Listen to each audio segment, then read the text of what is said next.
How you doing?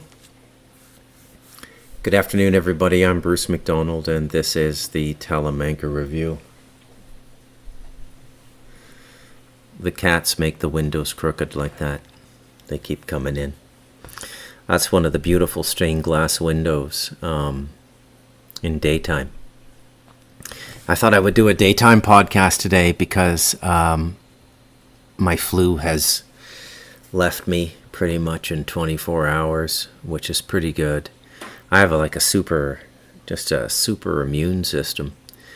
Knock on wood, right? I got to maintain my superstitions, right? And I just wanted to do a podcast, sort of finish what I started last night with the walkabout. I haven't had a good 1 hour podcast in about a week now, or 5 days or so. I've been busy. And I got 7 kids here, right? And it's nice to have them and everything. I'm not complaining.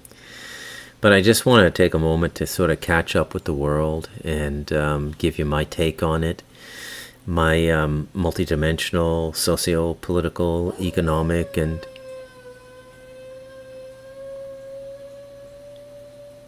it's the dog crying in his sleep. The socio-political, economic, and spiritual take on the world. So, the Orange Man is back. And this is not a surprise to me. You know what was really kind of freaky about this is all the psychics got this wrong. And there's a big podcast out there. It's got about 1 million subscribers, 932,000 subscribers or something, called Next Level Soul Podcast. A very nice, affable fellow. He does a great show. I'm very grateful that he does this podcast, no doubt about it. Brings a lot of spiritual themes to bear, and engages a lot of different theologies and near-death experiences and stuff. I highly recommend it. I mean, there's a lot of really good spiritual content on the internet now, and in many ways it's a golden age for spirituality. And one of the rare delights we have now is a lot of experiencers, which are different than believers, right? But a lot of people giving their experiences. I find the near-death experiences particularly fascinating. That's just me, I guess, but they're quite interesting. I mean, they're not the be-all and end-all either. Near-death experience, we cover that in the Galactic Historian, and that's a scheduled event in your incarnation, so it's pre-programmed into the lifetime, the incarnation, and it's meant to give you a little experience of the divine while you're alive, and so it's very powerful. And for the most part, they are remarkably consistent, and that has to be noted as well, because if there was anything fallacious about these experiences, anything erroneous about them, it would come out in the inconsistencies. But inconsistencies only come out when people are lying. Any homicide detective will tell you that. So we can take them at their face value, and they're a wonderful resource. But there was a Next Level Soul podcast a few days ago, and the title of the podcast was 1 hour and 13 minutes. A top psychic reveals why so many psychics got the election wrong. I'm not sure if they quite comprehended the irony of the title. I want to, and this is a topic I'm gonna spend just a few minutes on because it's important. Okay, why I think psychic ability is the biggest nonsensical thing in the world. This is not to say that I don't believe it. It absolutely exists, but from a spiritual perspective, it's not anything that can really do any good for you. Okay? So Spirituality is rooted in a life that is lived in the moment. The psychic is always looking at the next moment. So right out of the gate, it's a non-spiritual life. So you're going against spiritual inclination. You're going against the tenets of a spiritual life. And then you have to ask yourself why anybody would want to know the future. Why would anybody even want to know? I mean, is there something wrong with the moment you're living? If you study yourself closely, if you have these inclinations and you're honest with yourself, I believe that you will find that it's a deprivation of some form, a deficit in you, that you're hoping, well, things are going to get better in the future, or psychic abilities are going to give you, some sort of specialness that you don't normally feel you have. And it's just a big nothing. That's all I can tell you, is that it's just a big nothing. And I've never in my life met a psychic who is having a good life. They all lead very, very miserable lives. They might not admit it. They always have the big smile, like the famous ones that used to go on the talk shows and everything. They've always got the big smiles and everything. But being alive and being human is an opportunity to live in the moment, which is an opportunity to get closer to God. All the stuff you want to know, you're going to know when you die anyways. It's all there on the other side. It's like a library card to universal knowledge. That's not guaranteed. It depends on where you go and what access to information you have. But everything that you might reasonably want to know in this lifetime that has been a genuine curiosity for you will be answered when you die. So, just be patient. It's not that long. The average life is only about 82 years. So don't worry about it. You're going to get there. Now, that said, I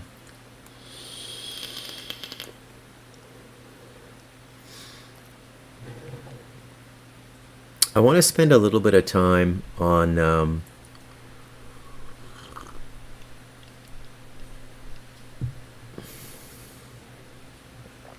talking a little bit about the world we live in. I've brought this up once or twice before, but I want to go into a little more depth.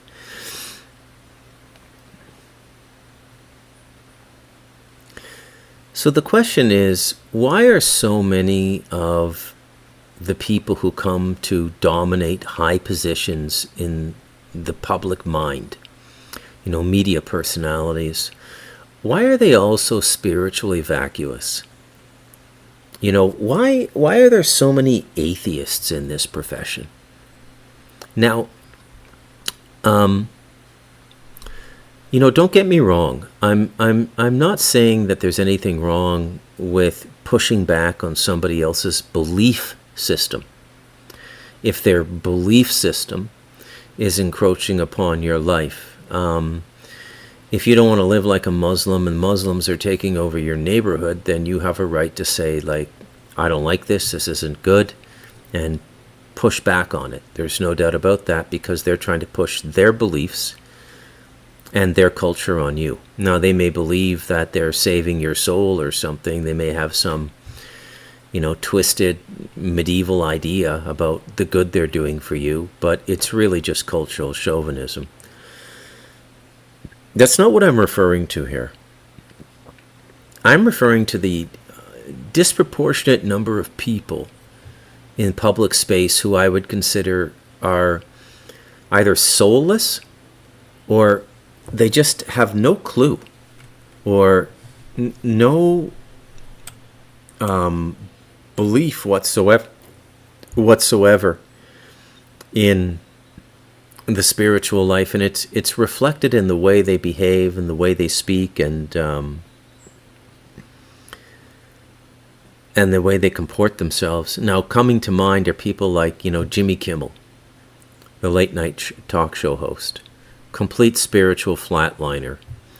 I suppose you have to be as a late night talk show host. Nobody wants to feel like they're in church when they're watching an entertainment show at 11:30 at night. I get that. Bill Maher, one of the most vocal atheists out there, like the American Christopher Hitchens, if you will. And these are people who are influencing a lot of people and setting the tone for the vast majority of people who never make their own minds up about anything, but just want to go with what the consensus is. And you'd be amazed how many given people there are in any population. I define a population as a group of commonality. So Costa Rica is a population. The Costa Ricans think the same. They have a unique and similar cultural experience, and for the most part, they treat each other like family. They really do, actually. It's kind of beautiful. Panama to the south is a very different cultural experience, and Nicaragua to the north is a very different cultural experience. It's not that they don't get along. They do. There's Panamanians in Costa Rica, and there are Nicaraguans in Costa Rica. But for the most part, you can recognize right away that they're different people. Like, you can see a Nicaraguan a mile away in Costa Rica. They have very different features. So my definition of a population is a people. And what I've noticed as I've been living abroad for so long in Central America is that these cultures, and most cultures I've been in my life, are openly spiritual. They don't denigrate their gods. They don't celebrate atheism. They don't denigrate people who do. I mean, there's a lot of people out there now in North America who, if you express what they would call spiritual belief, because you can't transfer spiritual experience. You can transfer the experience of what strawberries taste like to somebody. You go, you buy some strawberries, you give them a strawberry, and you say, well, that's what a strawberry tastes like. And they go, oh, now I see what you were talking about. This is delicious. Or chocolate. It's a transferable experience. You can take your favorite movie that somebody hasn't seen and sit down and watch it with them, and they go, oh my goodness, that really was a good movie. Thank you for sharing that with me. You can share the experience. The unique aspect of spiritual and consciousness experiences is that you cannot share them. And that's a very interesting limitation in the human experience. So I know from talking to a lot of you who listen to the Talamanca Review that you also are experiencers, quite a few of you. Some of you have had very negative experiences, and some of you have had curious experiences, and some of you have had positive experiences. And some of you have been able to communicate with non-physical beings. These are all things that I'm familiar with. They're not practices of mine, but in the course of my journey, I've experienced these things. And so they're not strange to me. But it's only because I've experienced them. And I sometimes wonder, is the Western spiritual consciousness so dilapidated now that people just aren't having these experiences anymore? Or are they having the experiences, but they're just afraid to speak about it because the public square seems to inhibit us from speaking about them? Now, that's a very interesting thing when you think about it, and it really is infiltrating the Western world right now. I would say I can't speak for places I haven't been. I haven't been to Western Europe, so I don't know, but I suspect Western Europe has become very atheistic. I know North America, and particularly Canada is like Chinese atheist, communist atheist, at a public level. There's nothing in the Trudeau policy that has any reverence for the individuality of human beings and their rights given to them by a creator. And that was made manifestly clear in the COVID pandemic, where he was one of the most brutal and intimidating leaders in the world in terms of forcing people to get the vaccinations. And when you listen to the public discourse in Canada, like the Deputy Prime Minister, Chrystia Freeland, and other people, they're just completely vacuous. Like there's nobody home. They're non-spiritual. Now, one thing about spiritual people, and one thing about people who begin to have spiritual experiences, is you naturally have more respect for other people, because in understanding that we're involved in a spiritual process, you come to understand that you might not understand everything or the consequences of everything, meaning that there are dimensions to life and dimensions to this existence that you just don't understand. And maybe as a general rule of thumb, it's not so good to think you're the center of the world and treat other people like shit and run over their rights and their individuality. And the reason, and it's not that people who have spiritual experience are necessarily better or more innately moral. It's just that the nature of these experiences forces you to think about things more deeply, and the interconnectivity of things, and the consequence of your actions upon others, because you become aware of the fact that life goes on beyond the body. And, so you become more conscious of what you do. At least that's been my experience.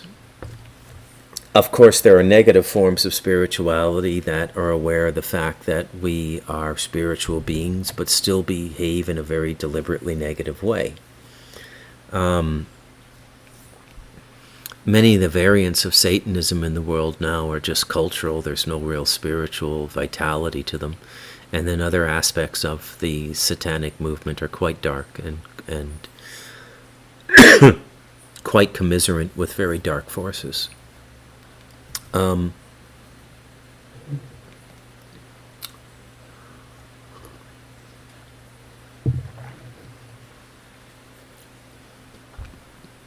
Now, it's also very interesting to note that materialism has taken over the West, and that we are the most materially advanced societies. And I don't think there can be any doubt about that. This is not to say that other societies haven't produced geniuses or inventors of high caliber and things like this. It's just that in the West, we've just become much more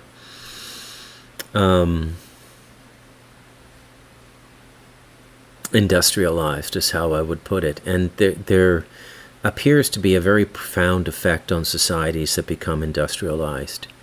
They seem to, in many ways, lose a lot of their spiritual character. Now, there's also something else that I got to stress here, and this is a very important point, okay? As we came out of religious superstition, and a lot of the religious stuff we believed in the past was, quite frankly, it was just superstition. And superstition is a cognitive dysfunction. Okay? Superstition is just when you believe something that isn't true. That's what superstition is. So why would you believe something that isn't true or doesn't have any hope of being true? Well, this happens in cultures and societies that have stale spiritual practices that are passed down for generations. This is how superstition evolves. Now, sometimes superstitions represent something that we have forgotten as a society, and they're still true.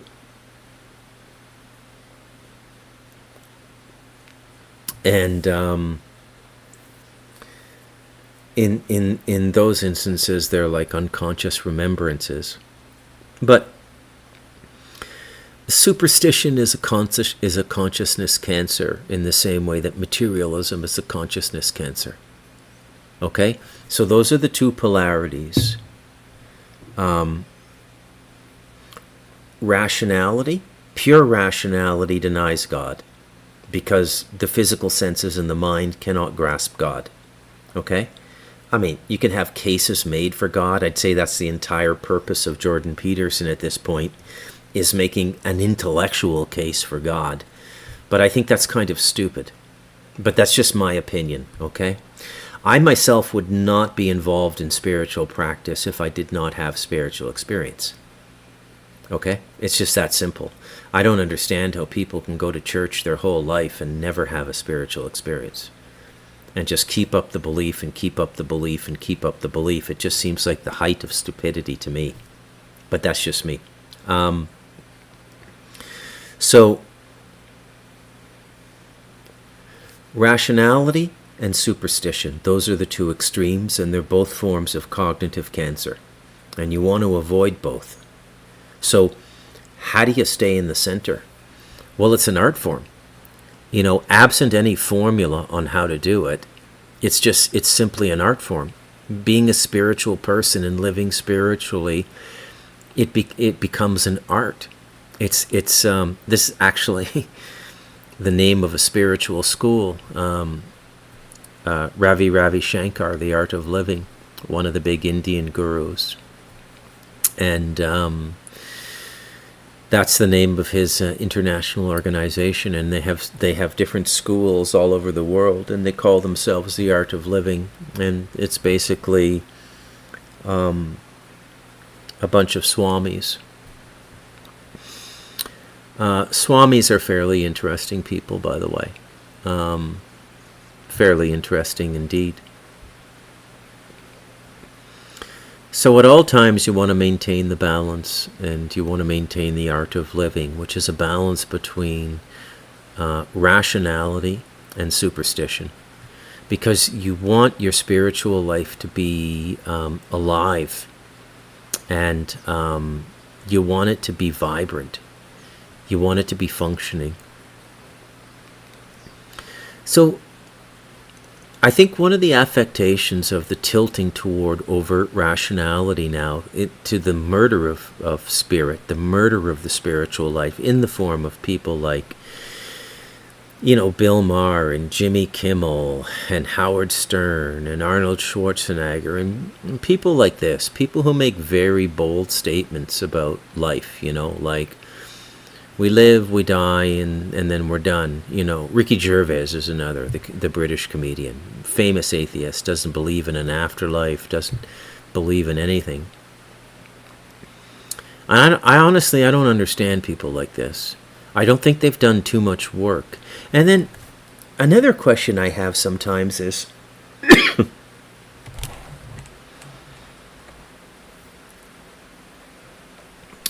if God wants us to live spiritual lives, why does he do this to us?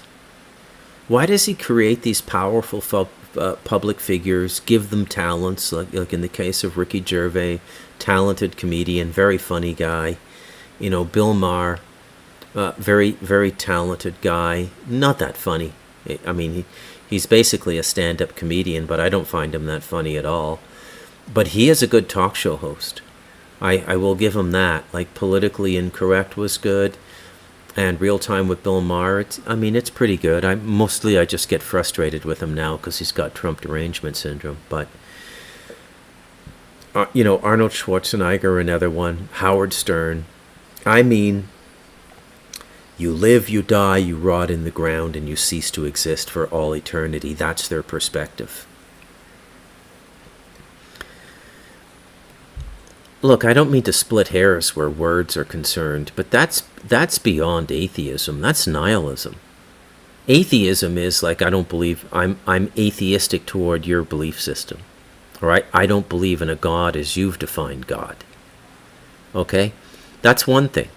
You can say I'm an atheist, I don't believe in God, and really, if you're a Buddhist, what it means is that you're rejecting the notion of God as presented to us in the Abrahamic religions.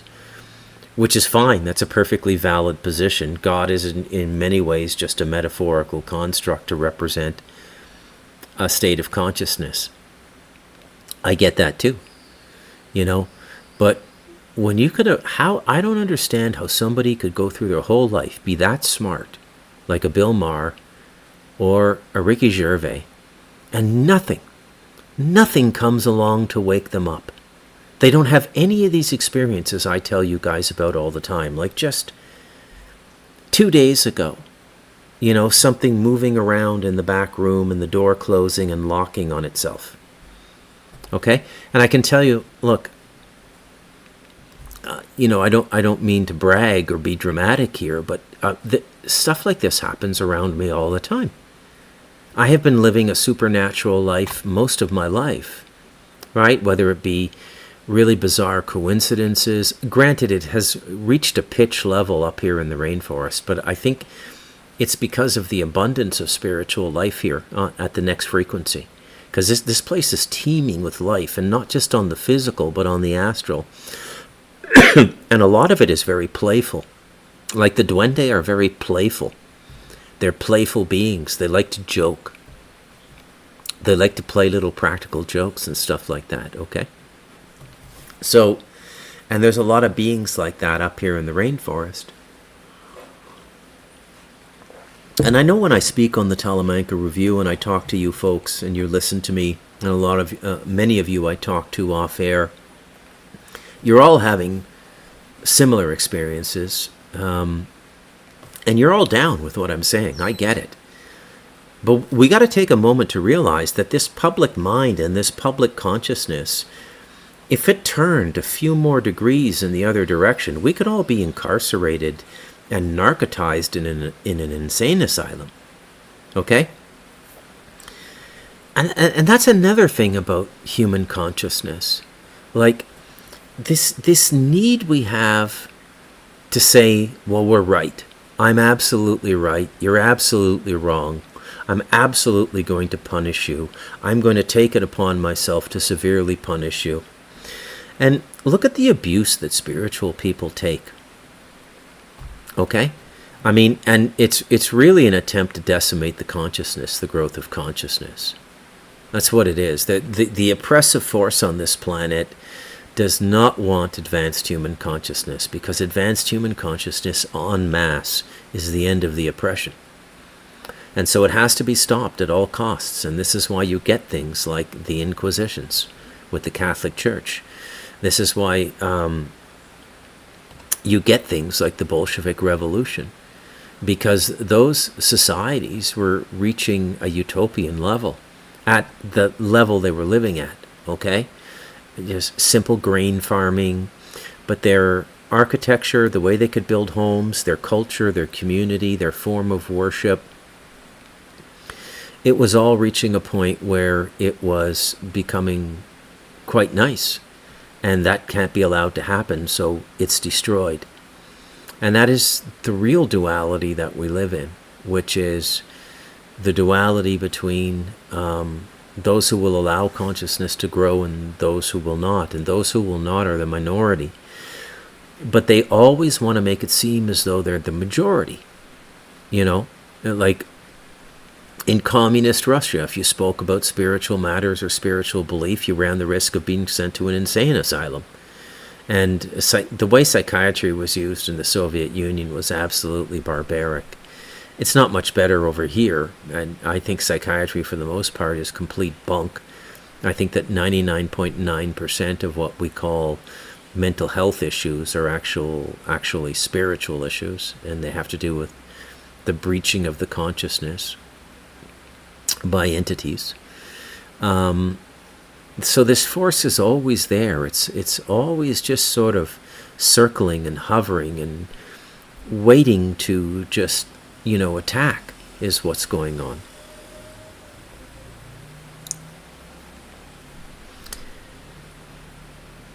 Now, I've noticed another thing as well, that when leaders now talk about God, whether it be Orbán in Hungary or Trump or what have you, they get labeled as fascists or dictators. So when a public figure talks about God, they're perceived as dictators. And that's another curious thing, because when you go back 100 years, it was impossible to be a public leader without referencing God. Absolutely impossible in 1924 to run for public office without referencing God publicly. And now, well, you just can't do it, right? That's another curious change. And it's all happened so quickly. And by the way, this is a brilliant example of the effect of social consciousness.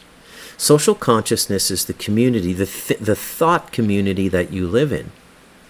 And if the thought community that you live in is godless or doesn't publicly speak about God, then if you don't take great care to protect yourself, you too are going to become godless. It's just the way that it works. And it's all very interesting. Now, another thing I want to talk about today is the myth of conflict. Okay? And they've been doing this for I don't know how long. I've talked about this in a number of different ways over the past. I've talked about depopulation, which is really what it is. War is a form of depopulation. And to be honest with you, it's a form of ritual sacrifice for magical empowerment. Okay? That's why it's no coincidence every world war has gotten the Zionists closer to their temple. Because they're the master black magicians on the planet. And that's just a fact, okay? This does not mean it's the Jews. Do not confuse what I'm saying, okay? It's not the Jews.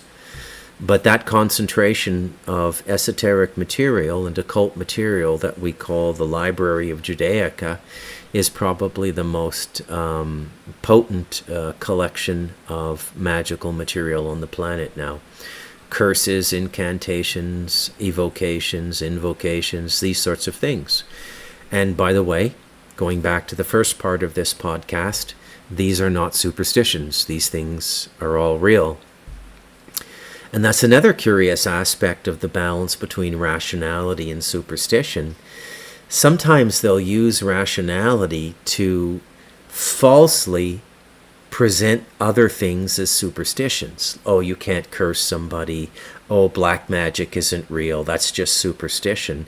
Because they don't want the public mind engaging it or knowing about it, because knowing about it might make a causal relationship between magic and what's going on in the world, and they can't have that. And I think all of this, what it does in the end is it just goes to show you how weak-minded most people are. And how incapable they are of thinking for themselves. And when you get people who think for themselves, they call them, a rebel or rebellious or whatever. But even that term is misused now when you look at the Hollywood types and everything. There's nothing rebellious about them. They're just the biggest group of idiotic boobs on the planet are those Hollywood actors, CIA Sean Penn, and I'm an absolute fucking moron Brad Pitt, and I really, really care about humanity George Clooney. Fuck off. I'm telling you, one of the consequences of this election was the humiliation of the American celebrity class, and I just found that to be absolutely brilliant, because those fucking goofs have been out of control for decades now. Yeah, so you were in a good movie. Shut the fuck up. I don't need to know what you think about Syria or Iran or, I can read for myself, okay? And again, but this is again an example of the abuse of the authority figure, or people, I don't know what it is about human beings. It's almost like they want to be sold. Can I interest you in this Chevrolet? They just, I had never thought about this before. And then George Clooney sold me on the idea that we need to be sending money to the Sudan. Or Sean Penn sold me on, It's just absolutely stupid. Okay? So I'm going to very quickly and very, very deftly explain to you why conflict is a complete myth. Now, I've always known this, but I never found a way to really explain it to people before in a very quick and convincing way, okay? So,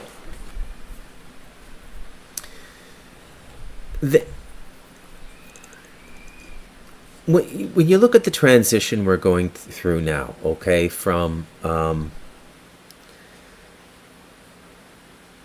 there seems to be a very clear desire to move from fossil fuels to some other form of energy. Windmills have been proposed and they've been attempted in certain parts of the world, but I don't think that they work that well. Solar panels have been proposed, but I don't think they work that well. Not to mention the fact you need batteries. And this involves a continued digging into the earth for materials, whether it be lithium or cobalt or what have you. And really, what they are make-work programs for the super rich. That's all they are, okay? Make-work programs for the super rich. And the reinforcement of the idea of a class system. It begins in the resources and the way we do things. So if you think monarchy and the class system and the dot on the forehead in India and all of these various forms of caste systems have gone away, they haven't. Just because we don't have kings and queens that rule us anymore, beside figureheads like King Charles and others, like the monarchies of Europe and elsewhere, it doesn't mean that the same system of governance is not still in force. And right now, it's mainly rooted in the resources and the way we use resources. And the way we sell people on the idea that there are only a certain number of ways that we can do things, like power a city, drive an automobile, and so on and so forth. So I'm very briefly, and you can go and research these things on your own, and I highly suggest that you do, by the way, because and to the point where you don't doubt it. It's not just something you heard on a Talamanca review podcast and you kind of believe it. These two ideas I'm going to present to you, you should get to a point where there's no doubting them. Because when you get to that point, what's going to happen is a whole watershed of questions are going to open up for you, and a whole new vista or perspective on the social, political, and economic reality within which you live is going to open up for you. So here we go. Number one is the water engine, sometimes called the hydrogen engine. Now, the water engine has been around for 70 or 80 years, prototypes of it. It has been proven time and time again to be an effective means of running an automobile. People have built them in their garages, American inventors. Nobody who has attempted to bring this technology to the public has ever succeeded. They've been able to convince people. They've submitted. Oh, by the way, and even though I have not said very many fond or favorable things about Stephen Greer, the so-called UFO disclosure guy, on my podcast, and I stand by what I've said, Greer is a fucking creep and an insider, okay? You should take the time to watch a documentary freely available on YouTube called The Lost Century, in which Stephen Greer painstakingly goes through the various iterations of the hydrogen engine that have come around decade by decade, and what has happened to the inventors. And spoiler alert, not good. Accidental death, murder, or a buyout, and they take the money and shut up. And the people most culpable in this are the agents in the patent office, the U.S. Patent Office, the researchers who work on the patents. They are, I don't know who's paying them, but they're on somebody's payroll.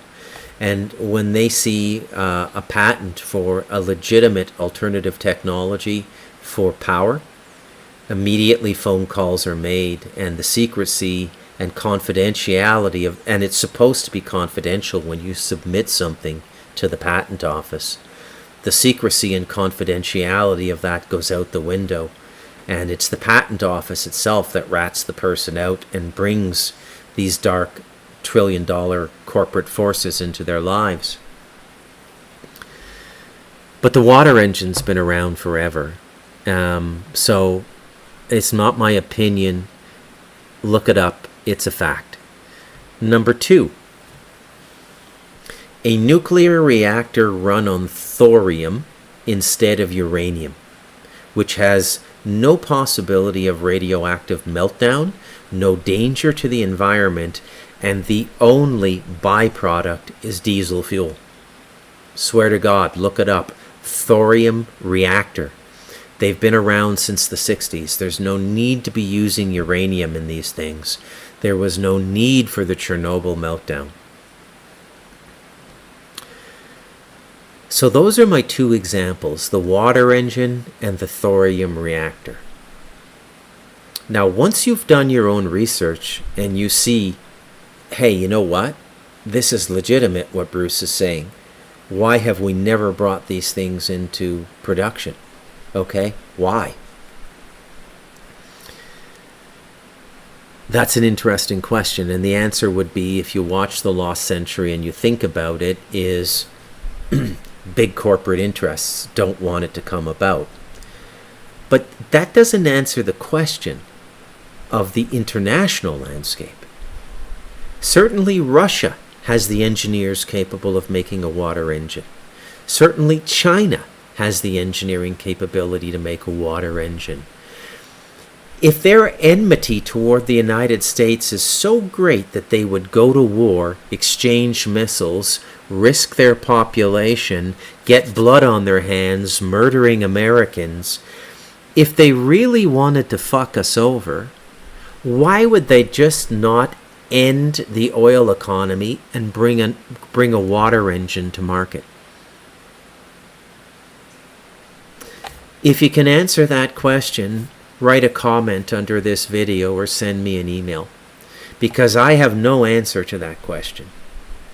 And if you have no answer to that question, and you concede that Russia and China could, at an engineering and manufacturing level, bring a water-based engine or thorium-based microreactors to power cities and villages, and they haven't done it, you can only conclude that the conspiracy to suppress humanity is global, and that they're all working together, and that every form of military conflict is just a form of theater predicated upon the principle of depopulation.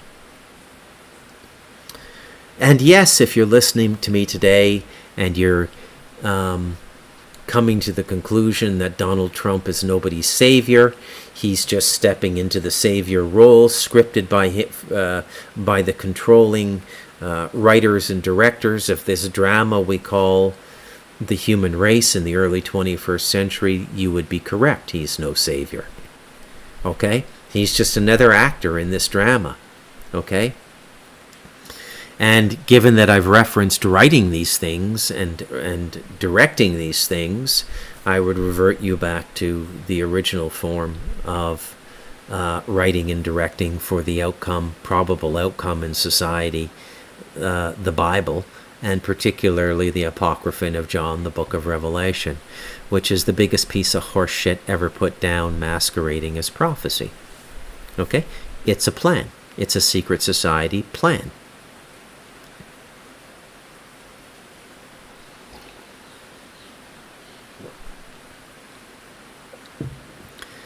If you think the ideas that I'm suggesting to you now are fanciful or cynical or anything like that, that there's never really been any real need for war, that war is globally orchestrated depopulation, then I would direct your attention to our present medical system. Okay? It's not just advancements that could make our life easier and give us more freedom and liberty as individuals, like a car that could go 1,000 kilometers on 2 liters of water and need very little maintenance because the heat and friction of a combustion engine is what creates the wear and tear. A water engine might be able to go for 1,000,000 kilometers before it needs any kind of significant overhaul or servicing. Ergo, our manufacturing process is designed to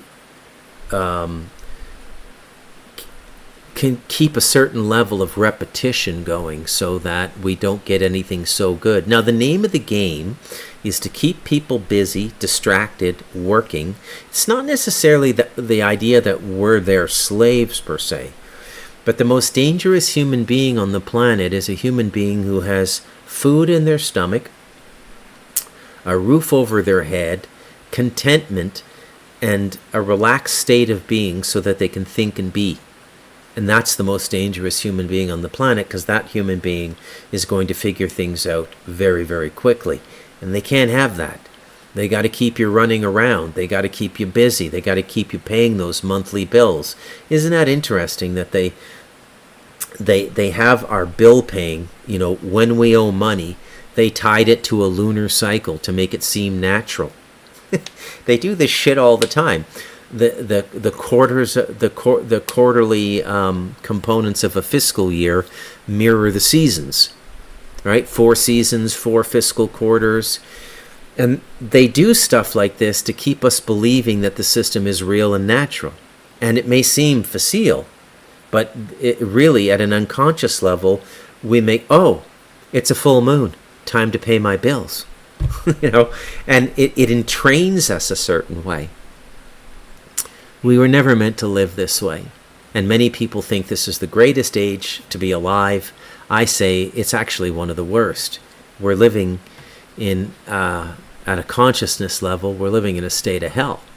And I don't believe all the shit they tell us about the past. I think, look, if you can't believe what they're telling us on a day-by-day basis today, when everybody is surveilled, every citizen is a journalist with a cell phone and a camera and a microphone, and we still can't get the truth, what do you think the chances are they're telling the truth about the past? Oh, it was horrible 200 years ago. The life expectancy was 48, and bullshit. I bet you if you got in a time machine, barring accidents, you'd find people living long, healthy lives into their 80s, 90s, and centenaries. People living to be 100. I think everything they tell us is bullshit. And I don't mean to sound like a crank or a cynic or anything like that, but you throw a guy up in an earthbag house and you give him time to think and meditate, and, the truth is going to start to reveal itself. It's just the way it is. So the medical system is depopulation as well. It's an inversion of... Well, no, it's not an inversion. It's the same thing as the technology sector, where they tell us that, we're so lucky to be able to get around in automobiles, all right? But you gotta spend X number of dollars for a liter of gasoline, And, the people in that gas business are amongst the most diabolical in the world.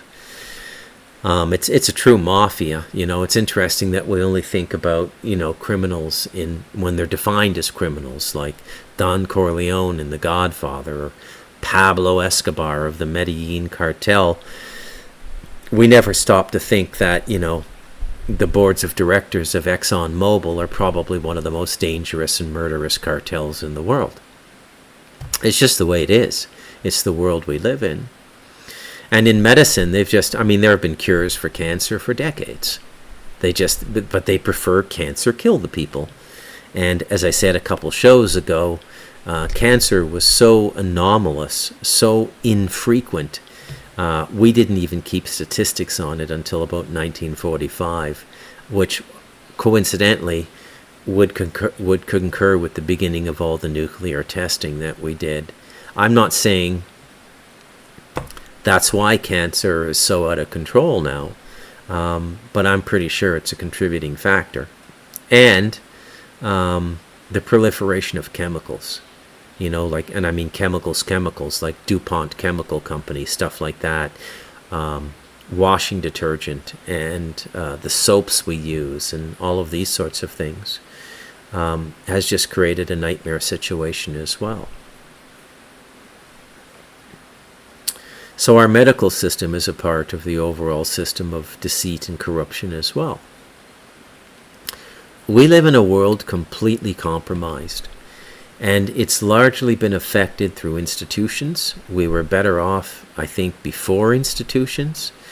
Be very wary of people who use phrases like, he's compromising faith in our institutions.